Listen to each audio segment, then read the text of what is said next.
గౌరవ deputy CM గారు.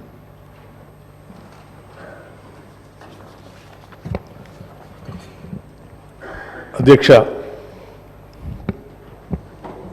మాజీ ప్రధానమంత్రి డాక్టర్ మన్మోహన్ సింగ్ గారి మృతి పట్ల ఈ సభ ప్రవేశపెట్టినటువంటి తీర్మానాన్ని, అట్లాగే వారికి సభలో సభ్యులందరూ కూడా ఏకగ్రీవంగా వారికి గుర్తింపుగా ఒక విగ్రహ ఆవిష్కరణ కార్యక్రమాన్ని చేపట్టాలని, భారతరత్న ఇవ్వాలని సభానాయకులు ముఖ్యమంత్రి గారు చెప్పినటువంటి అంశాన్ని సంపూర్ణంగా మద్దతు ఇస్తూ వారి మృతి పట్ల తీవ్రమైనటువంటి విచారాన్ని వ్యక్తపరుస్తూ ఉన్నాను అధ్యక్ష.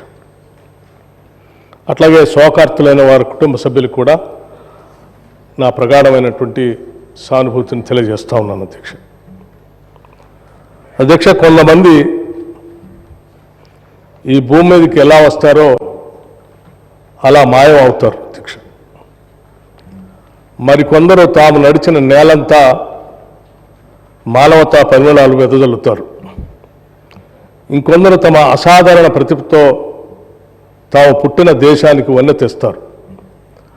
అటువంటి అరువైన అసామాన్యమైన మహామనిషి డాక్టర్ మన్మోహన్ సింగ్ గారు. వారు ఈ దేశంలో చేపట్టినటువంటి అనేక పదవుల్లో ప్రతి పదవికి వన్నె తెస్తూ ఆ తీసుకున్న ప్రతి బాధ్యత నుంచి కూడా ఈ దేశాభివృద్ధి కోసం కఠినమైన నిర్ణయాలు తీసుకున్న సంగతి కూడా మనం అందరం ఈ సందర్భంగా గమనంలో తీసుకోవాల్సినటువంటి అవసరం ఉంది అధ్యక్ష. వారు సరళీకృత ఆర్థిక విధానాలతో ఈ దేశ సంక్షోభ కాలానికి ఆర్థిక సమతుల్యాన్ని పరిపుష్టి చేసి ఈ దేశం ఒక బలమైన ఆర్థిక శక్తిగా ప్రపంచ దేశాల్లో నిలబెట్టారు అని చెప్పడంలో ఎటువంటి అతిశయోక్తి లేదు అధ్యక్ష. గ్లోబలైజేషన్ కానీ, లిబరలైజేషన్ కానీ, లేకపోతే ఈ దేశానికి సంబంధించి గ్లోబల్ ట్రేడ్కి ఈ దేశ ద్వారాలు తెరిచి ప్రపంచంలో భారతదేశాన్ని గొప్పగా నిలబెట్టినటువంటి ఒక గొప్ప ఆనాటి ఆర్థిక శాఖ మంత్రులుగా, దేశ ప్రధానిగా వారు తీసుకున్న నిర్ణయాలన్నీ కూడా ఉపయోగపడుతున్నాయని చెప్పడంలో ఎటువంటి సందేహం లేదు అధ్యక్ష.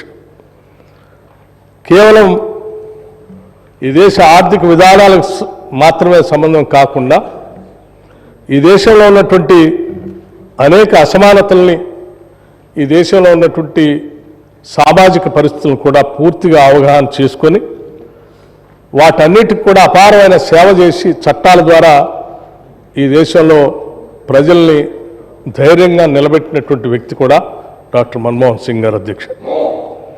దేశ సామాజిక రంగానికి వారు చేసినటువంటి సేవల్లో ఆనాడు యూపీఏ చైర్పర్సన్గా శ్రీమతి సోనియా గాంధీ గారి ఆధ్వర్యంలో దేశ ప్రధానిగా మన్మోహన్ సింగ్ గారు తీసుకున్నటువంటి కార్యక్రమాలు అనేక కుటుంబాలని దారిద్ర్యం నుండి బయటపడేయటమే కాకుండా పేద ప్రజల అభ్యున్నతి కోసం, సామాజిక రంగంలో భేదాభిక్కి ప్రజల సమున్నతి కోసం, వాళ్ళ హక్కుల కోసం అనేక చట్టాల రూపకల్పన చేసినటువంటి విషయాన్ని కూడా మనం అందరం గుర్తు చేసుకోవాల్సినటువంటి సందర్భం అధ్యక్షత.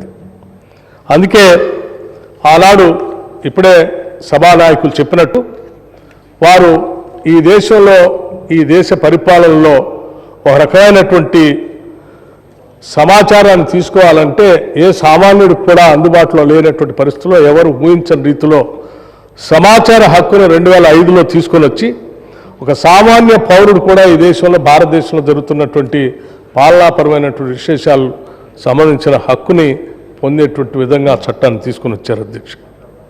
అట్లాగే దేశంలో గ్రామీణ ప్రాంతాల్లో నివాసం ఉంటున్నటువంటి పేద ప్రజల అందరికీ కనీసం ఒక ఉపాధి అవకాశం దొరకాలనేటువంటి ఆలోచనతో తీసుకొచ్చినటువంటి మహాత్మా గాంధీ జాతీయ గ్రామీణ ఉపాధి హామీ పథకం కూడా ఈ దేశ గతినే మార్చేసిందని చెప్పడంలో కూడా ఎటువంటి సందేహం లేదు అధ్యక్ష. దేశవ్యాప్తంగా ప్రపంచవ్యాప్తంగా ఎకనామిక్ క్రైసిస్ వచ్చినప్పుడు కూడా, రెసిషన్ వస్తే కూడా ఉపాధి హామీ పథకం ద్వారా కొన్ని వేల కోట్ల రూపాయల గ్రామీణ ప్రాంతాల్లో సర్క్యులేషన్లకు రావటం వల్ల భారతదేశం అటువంటి ఎకనామిక్ రెసిషన్ బారిన పడకుండా కాపాడుకోగలిగామంటే ఆ చట్టమే ఉపయోగపడిందని చెప్పడంలో కూడా సందేహం లేదు అధ్యక్ష.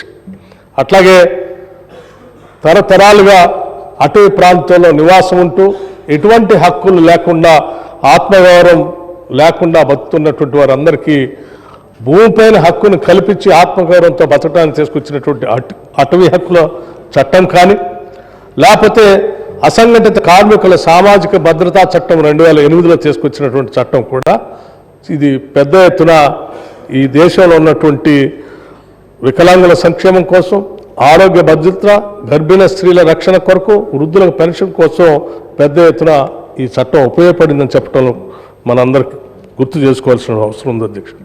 అట్లాగే ఆహార భద్రతా చట్టం, ప్రతి ఒక్కరికి ఆహారం దొరకాలని చెప్పి అది ఒక హక్కుగా ఈ దేశంలో చట్టాన్ని తీసుకొని వచ్చినటువంటి గొప్ప ప్రధానమంత్రిగా మనం అందరం గుర్తు చేసుకున్నటువంటి అంశం అధ్యక్ష. అట్లాగే స్ట్రీట్ వెండర్స్ గురించి కూడా ఈ దేశంలో ఆలోచన చేసి పెద్ద ఎత్తున గ్రామీణ ప్రాంతాల్లో క్రయ విక్రయాలు జరిపే వ్యాపారుల రక్షణ కోసం, వాళ్ళ జీవన ప్రమాణాలు పెంచడం కోసం తీసుకొచ్చినటువంటి ఈ చట్టం కూడా ఈ దేశ ఆర్థిక విధానాన్ని, గతిని కూడా కింది స్థాయిలో పేదరికంలో ఉన్నటువంటి ప్రజలకి ఉపయోగపడిందని చెప్పటం మనం అందరం ఈరోజు దేశంలో గమనిస్తూ ఉన్నాం అధ్యక్ష. అట్లాగే 2013 భూసేకరణ చట్టం అధ్యక్ష. ఈ భూసేకరణ చట్టానికి సంబంధించి మనం ఎక్కడ భూమిపైన ఉన్నటువంటి ఒక ఇమోషనల్ బాండేజ్ని సంబంధించి బాధపడుతున్నటువంటి తరుణంలో దేశ ఆర్థిక అభివృద్ధి జరగాలి, రావాల్సిన పరిశ్రమలు రావాలి, ఇరిగేషన్ ప్రాజెక్టులు రావాలి. అట్లాగే భూమి పైన అనాదిగా హక్కులు పొందినటువంటి వాళ్ళు కూడా నష్టపోకుండా ఉండటం కోసం కావాల్సిన రీతిలో పెద్ద ఎత్తున అనేక మార్పులు తీసుకొచ్చి వాళ్ళు కూడా బాధపడకుండా ఉండే విధంగా తీసుకొచ్చిన ఈ చట్టం నిజంగా ఒక రివల్యూషనరీ చట్టం అని చెప్పి ఈ దేశంలో ఆనాడు ప్రగతిశీల భావాలు కలిగినటువంటి వాళ్ళందరూ కూడా దీన్ని శ్లాఘించినటువంటి విషయం కూడా మనందరికీ తెలిసింది. అట్లాగే అధ్యక్ష, ఈ దేశంలో అమానమైనటువంటి మాన్యువల్ స్కావెంజింగ్ చట్టం, ఇది తరతరాలుగా వస్తున్నటువంటి ఈ స్కావెంజింగ్ విధానాన్ని పూర్తిగా రద్దు చేస్తూ దీనికి సంబంధించి 2013లో తీసుకొచ్చినటువంటి చట్టం, ఆ చట్టంలో వాళ్ళందరికీ పునరావాసం కల్పించేటువంటి విధానం ఈ ఆనాటి ప్రధాని మన్మోహన్ సింగ్ గారికి ఈ దేశంలో అత్యంత వెనుకబడి అమానమైనటువంటి స్కావింగ్ విధానంలో ఉన్నటువంటి ప్రజల యొక్క మనోగతాన్ని కూడా అర్థం చేసుకుని వాళ్ళ జీవితాల్లో కూడా మార్పు రావాలని తీసుకొచ్చినటువంటి ఈ చట్టం నిజంగా ఈ దేశ గౌరవాన్నే ప్రపంచ దేశాల్లో పెద్ద ఎత్తున పెంచింది అధ్యక్ష. అట్లాగే ఇటువంటి అనేక రకాలైనటువంటి చట్టాలతో పాటు ఈ దేశంలో ఉన్నటువంటి ప్రజల యొక్క ఆలోచనలకు అనుగుణంగా ఒక ప్రధానమంత్రిగా, ఒక సామాన్యుడిగా ఈ దేశంలో వారు అందించినటువంటి పాలన ఈ దేశంలో పాలన చేసే అందరికి కూడా ఇది ఒక రకమైనటువంటి ఇన్స్పిరేషన్. అట్లాగే వారి మార్గం అందరికీ అనుసరించదగినటువంటి విషయంగా ఈరోజు రాజకీయాల్లో ఉన్నటువంటి వాళ్ళందరూ కూడా గమనించాలి అధ్యక్ష. అట్లాగే ఈ దేశంలో ఉన్నటువంటి ప్రజలందరికీ మన్మోహన్ సింగ్ గారు చేసినటువంటి సేవలు, వారు చూపించినటువంటి దార్శనికత ఎంత గొప్ప విషయమో అదే స్థాయిలో తెలంగాణ ప్రజలు మరీ మర్చిపోకుండా తీసుకున్నటువంటి వారు తీసుకున్న నిర్ణయం తెలంగాణ ప్రజలకి అత్యంత ఇష్టమైనటువంటి నిర్ణయం అధ్యక్ష. దశాబ్దాలుగా తెలంగాణ కోసం కొట్లాడుతున్నటువంటి ఈ ప్రజల యొక్క ఆలోచనలందరినీ నిజం చేయటం కోసం ఆ సభలో సంపూర్ణమైనటువంటి మెజార్టీ లేకపోయినప్పటికీ ఆనాటి యూపీఏ చైర్పర్సన్ గారు సోనియా గాంధీ గారు వారు కలిసి మాట్లాడుకొని మిగతా విపక్షాలందరినీ కూడా ఒప్పించి ఆ చట్టాన్ని రెండు సభల్లో కూడా పాస్ చేపించి తెలంగాణ ప్రజల కళని నిజం చేసినటువంటి ఒక గొప్ప ప్రధాని మన్మోహన్ సింగ్ గారు అధ్యక్ష. వారు చేసినటువంటి సేవను యావత్ తెలంగాణ ప్రజలందరూ కూడా తెలంగాణ రాష్ట్రం ఉన్నంతకాలం గుర్తు చేసుకుంటుందని చెప్పి ఈ సందర్భంగా మీ అందరికీ మనవి చేస్తూ ఉన్నాను అధ్యక్ష.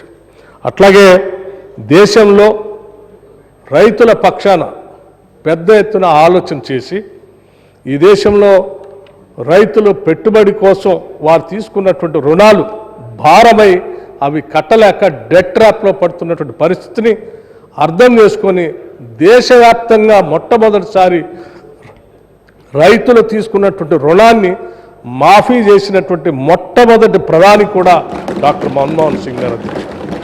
ఈ విషయాన్ని ఈరోజు మనం ఈ రాష్ట్రంలో 2 లక్షల రూపాయల రుణమాఫీ చేసుకున్నటువంటి సందర్భంలో నేరుగా 21,000 కోట్ల రూపాయలు తెలంగాణ రాష్ట్రం రైతుల అకౌంట్లో వేసామనంటే దానికి మార్గదర్శి కూడా ఆనాటి మన్మోహన్ సింగ్ గారే అని చెప్పి ఈ సందర్భంగా మనందరం గుర్తు చేసుకుంటూ మరొకసారి వారి ఆత్మకి శాంతి కలగాలని వారి కుటుంబ సభ్యులందరికీ కూడా నా ప్రగాఢమైనటువంటి సానుభూతి తెలియజేస్తూ సభానాయకులు ప్రవేశపెట్టినటువంటి ఈ తీర్మానానికి ముఖ్యంగా భారతరత్న ఇవ్వాలని చెప్పినటువంటి అంశాన్ని ఏకగ్రీవంగా సభలో ఉన్నటువంటి సభ్యులు అందరూ కూడా దానికి ఆమోదం తెలపాలని, అట్లాగే ఒక ప్రముఖమైనటువంటి ప్రాంతంలో వారి విగ్రహాన్ని పెట్టాలని చెప్పి గౌరవ ముఖ్యమంత్రి గారు చెప్పినటువంటి అంశాన్ని కూడా అందరం సానుకూలంగా స్పందించి దానికి ఆమోదం తెలపాలని చెప్పి మీ అందరినీ కోరుతూ మరొకసారి వారి ఆత్మకి